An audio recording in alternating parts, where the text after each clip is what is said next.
In today's video, I'm going to show you how to restring an Ego string trimmer that has a power load button. So if you've run out of string line, the first thing you need to do is confirm that there is no string line still stuck inside the head. I'm going to do that by pressing this green button down here and the one on the corresponding side. I'm going to take care of this side first. And then push the side in. We can look and see, yep, there's no string line in here. So we can put the cap back on. We're ready to start restringing. It clips back in. Now that we've made sure there's no string in the string trimmer head, we can thread in our new string trimmer line.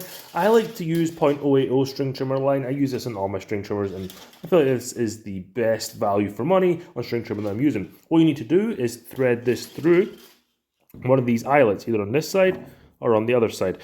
Don't look for any arrows, just thread it straight through. Now you might have to wiggle this around. And using the 0.95 that is recommended, I've really struggled with threading this through and rewinding, but what will happen is once you thread it through, you will get the string line out the other side. Now pull half through, and you've got half on one side and half on the other side. Now with the battery installed, simply press this button on the back if you have the power load function.